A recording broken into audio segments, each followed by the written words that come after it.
बिस्मिल्लाहिर्रहमानिर्रहीम। अस्सलाम वालेकुम नाज़रीन, आप यूट्यूब चैनल देख रहे हैं, मैं इमरान खान हूँ। नाज़रीन, जो मुरीदके के अंदर सानिया हुआ उसकी तफसीलात सामने आ रही हैं और कुछ अफवाहें फैलाई जा रही हैं।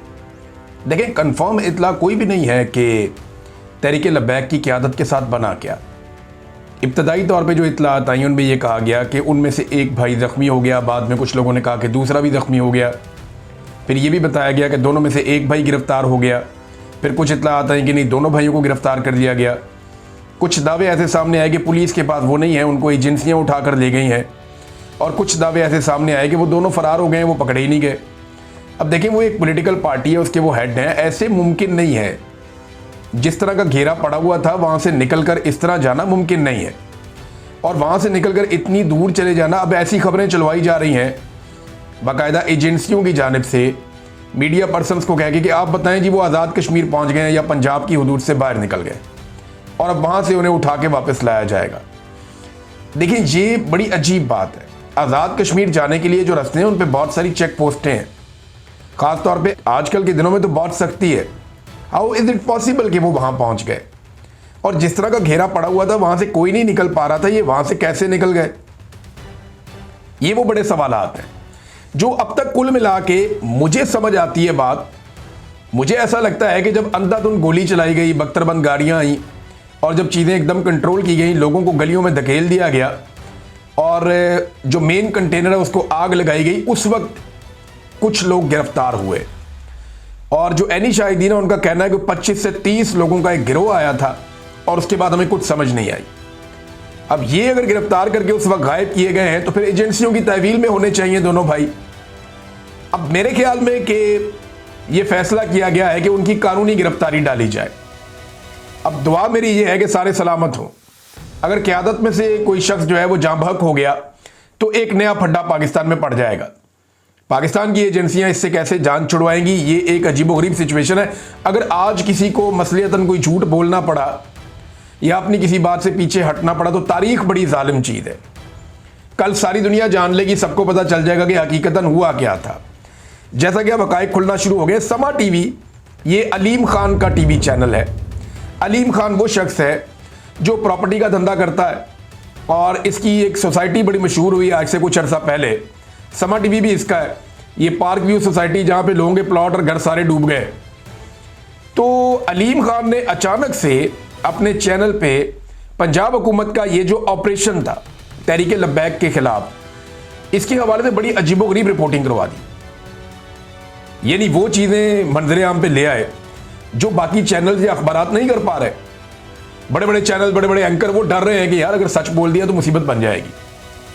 जो हमारे अपने सोर्सेज के साथ हमारे लोगों की बात हुई वो मैं आपके सामने बाद में रखता हूं, लेकिन अलीम खान का टीवी ये रिपोर्ट कर रहा है, और उन्होंने ईदी आपको पता है पाकिस्तान की सबसे बड़ी जख्मियों को और लाशों को उठाने वाली सर्विस है। उनका जो इंचार्ज है उससे बात की उनके जर्नलिस्ट ने अपने प्रोग्राम में, तो बताया जनाब गवाहियां आ गई वहां से कि 150 गोलियों से जख्मी अफराद को यहां से अस्पतालों में मुंतकिल किया गया, और सिर्फ कोई 150 बंदा मुंतकिल किया गया यहां पे DHQ अस्पताल मुरीदके में, और फिर वहां से वो बंदे भिजवाए जा रहे हैं लाहौर में अस्पताल में। तो एक तो बड़ी तादाद में जो जख्मी हैं जिन्हें गोलियां लगी हैं, ये टांग में, पेट पे, कमर में, रानों पे, बाजुओं में, ये वो लोग हैं, सीने में। इनमें बहुत सारों की हालत ख़राब भी है। कुछ जख्मी मामूली थे और कुछ बड़े सीरियस जख्मी थे। ये जो ईदी फाउंडेशन वाले हैं, जो ईदी एम्बुलेंस सर्विस वाले हैं, वो ये बता रहे थे, उनके जो इंचार्ज हैं। साथ उन्होंने ये भी बताया, अलीम खान के चैनल के ऊपर अब ये चीज़ें चल रही हैं, ये मैं नहीं कह रहा, हमारे पास जो सोर्सेज हैं वो मैं बाद में बताता हूँ, लेकिन वहाँ पे भी सैकड़ों लोगों को गोलियां लगने से जख्मी होने की कंफर्मेशन आई। फिर ये बताया गया कि बहुत सारी लाशें थी, और इतनी लाशें थी कि पुलिस अपने साथ लेकर गई। यानी ईदी को अपनी एम्बुलेंस के अंदर लाशें उठाने की इजाज़त नहीं दी गई, बल्कि तमाम लाशें जो हैं वो पुलिस, जिसको कहा गया था कि आपने चाहे वो को क्लियर करना है, वो अपने साथ उठाकर लेकर गई है। अब देखिए, तहरीक इंसाफ तो अपने लापता अफराद या लाशों के हवाले से कुछ नहीं कर सकी ना 26 नवंबर को, क्योंकि तहरीक इंसाफ जिस जगह गई थी डी चौक में, उसको क्लियर करना, काबू करना, लाइटें बंद करना, वहां पे बहुत बड़ा ऑपरेशन किया गया था, बड़ा खौफनाक। और तहरीक इंसाफ की क़यादत ने भी कुछ नहीं किया बाद में।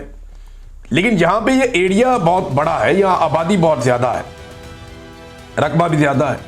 ऐनी शाहिदीन भी बहुत ज़्यादा हैं, तो यहाँ पे और लोग यहाँ रहने वाले भी हैं बहुत सारे, तो यहाँ चीज़ें छुपाना इतना आसान नहीं होगा।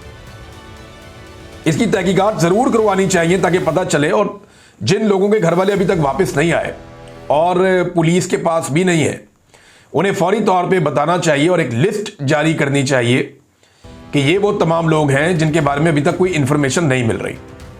अलीम खान का चैनल ये क्यों कर रहा है, ये बात मुझे समझ नहीं आई। हालांकि वो मौजूदा सिस्टम और एस्टेब्लिशमेंट के साथ बड़े अच्छे ताल्लुकात हैं। मुझे लगता है कि शायद फिर कोई एनओसी फंस गया है, जिसकी वजह से अलीम खान उस्मान बुज़दार के भी बहुत खिलाफ था। उस्मान बुज़दार के तो मैं भी खिलाफ था, मुझे लगता था कि पंजाब उससे बेहतर वज़ीर आला डिज़र्व करता है। लेकिन अलीम खान तो एक स्पेसिफिक रीज़न था ना कि या तो मुझे वज़ीर आला बनाओ या मुझे एनओसी तो दो, कम से कम अरबों का फ़ायदा तो हो। तो वो एनओसी या तो कोई फंसा हुआ है या कोई इंक्वायरी चल रही है, ये आने वाले दिनों में पता चल जाएगा। और अभी क्योंकि मैंने ये बात कर दी है तो बहुत सारे लोग एक्टिव हो जाएंगे और आने वाले दिनों में ये इन्फॉर्मेशन मेरे तक पहुंच जाएगी कि अलीम खान साहब किस चक्कर में उनका चैनल जो है वो चीज़ें बता रहा है या कर रहा है जो बाकी लोग जुर्रत नहीं कर रहे। अब मैं आपको जरा कुछ फैक्ट्स बताता हूँ, ये आपके सामने में रखने लगा हूँ। मेरा अपना एक बंदा, हमारा अपना सोर्स है, उसने पुलिस का जो सोर्स है उससे बात की है और कुछ 3 लोग इसके अंदर जो है उनसे डिफरेंट लोगों से बात की गई है। अब नाम हम नहीं बता सकते, लेकिन जो चीज़ें हैं वो मैं आपके सामने रखता हूँ मुबैना तौर पे। ये क्योंकि डायरेक्टली मेरी बात नहीं हुई, मेरा एक सोर्स है, उसने क्लेम किया कि उसने 3 पुलिस वालों से बात की और उसने वो इन्फॉर्मेशन मेरे तक पहुंचाई है। इसके ऊपर इंक्वायरी होनी चाहिए, मैं फिर कहूँगा बाकायदा जुडिशियल इंक्वायरी होनी चाहिए। लेकिन उसका कहना है कि धड़ाधड़ लोग उठाए जा रहे हैं इस वक्त पंजाब में, रिश्वत की एक मंडी लग चुकी है, बिल्कुल जैसे 9 मई के बाद हुआ था।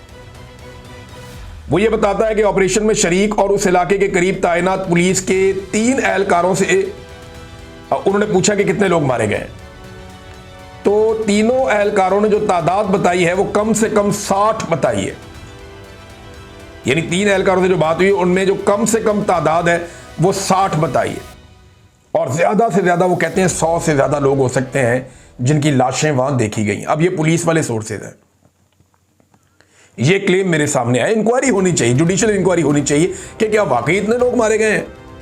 सवाल है ना, मैं तो वहां नहीं था, ना किसी जर्नलिस्ट को वहां पे छोड़ा उन्होंने कि रिपोर्टिंग कर ले, बल्कि सारे इलाके बंद करके अंदर वो जलियांवाला बाग बना के उन्होंने ऑपरेशन कर दिया।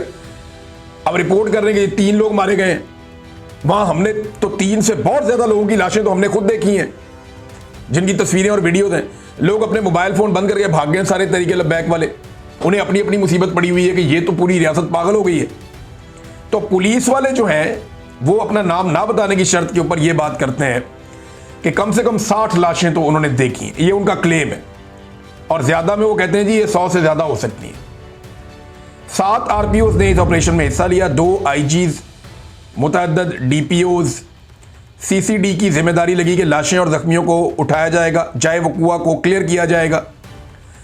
दर्जनों लोगों की हलाकत गलियों और प्लाटों और ग्राउंडों में खून बह जाने के बायस हुई है, क्योंकि गोलियां लगने के बाद लोग जान बचाने के लिए मुल्का गलियों और मोहल्लों की तरफ भागे थे। उनको उठाकर ले जाया गया था। तिब्बी इमदाद का कोई बंदोबस्त नहीं था और तिब्बी इमदाद इनको ना दी गई। पुलिस और रेंजर्स खून के निशान फॉलो करके जख्मियों और लाशों तक पहुंचती रही है। 13 अक्टूबर को ऑपरेशन होने वाला पूरा दिन और अगली रात, सारी रात 13 और 14 की जो दरमियानी रात है, और 14 अक्टूबर का पूरा दिन रेंजर्स और पुलिस पूरे इलाके में सर्च ऑपरेशन और क्लियरेंस ऑपरेशन करती रही है। इलाके में शदीद खौफ व हरास, और जिसको वो मशकूक समझते थे उसको उठा लेते थे। ये वहां हो रहा। अब पुलिस ने दोबारा दिहाड़ियां शुरू कर दी हैं, जैसे 9 मई की बात की थी। बंदा उठाया जी, फिक्स कर देंगे 9 मई में, तो इतना पैसा दे दो। बंदे बेचारे पैसे देते थे। अब तहरीके लब्बैक वालों को भी ऐसे ही ब्लैकमेल किया जा रहा है। अब तक के लिए इतनी, अपना ख्याल रखिएगा, अपने इस चैनल का भी। अल्लाह हाफिज़।